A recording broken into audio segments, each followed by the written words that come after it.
बाबा साहब के बारे में इनको जानकारी है, लेकिन ये भी जानकारी लेनी चाहिए कि SC ST के लिए क्या लफ्ज इस्तेमाल किया गया है।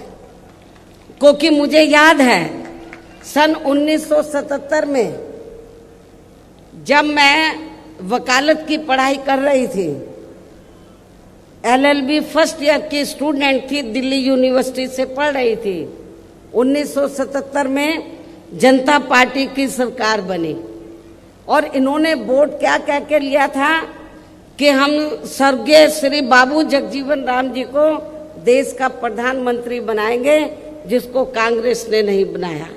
कांग्रेस ने भी नहीं बनाया जिनको, और जनता पार्टी ने भी नहीं बनाया 77 में। तो दलित वर्ग के लोग, अनुसूचित जाति जनजाति वर्ग के लोग पूरे देश में बहुत नाराज थे, खफा थे।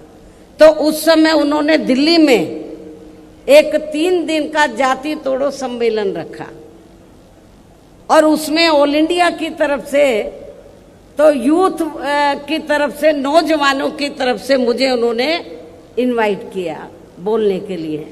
और जब मैं उस सम्मेलन में बोलने के लिए गई तो वहां पर जितने भी जनता पार्टी के नेता थे तो वो बार बार हरिजन हरिजन इस्तेमाल कर रहे थे।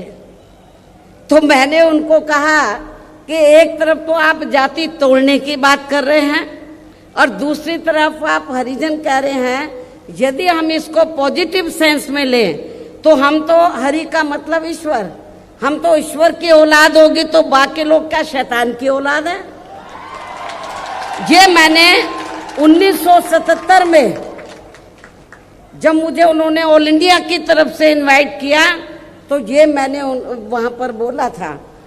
तो उधर ही जो जनता पार्टी के जो नेतागण लोग थे उन्होंने माफी मांगी और कहा कि, मैंने बोला कि आपको सरकार संविधान से चलती है और संविधान के हिसाब से आप लोगों को जो वीकर सेक्शन के लोग हैं तो उनको अनुसूचित जाति जनजाति और अन्य पिछड़ा वर्ग बोलना चाहिए, तो ये ज्यादा बेहतर होगा। उनको रियलाइज करना पड़ा और ये कहना पड़ा कि बहन जी जो बोल रही है वो सही बोल रही है।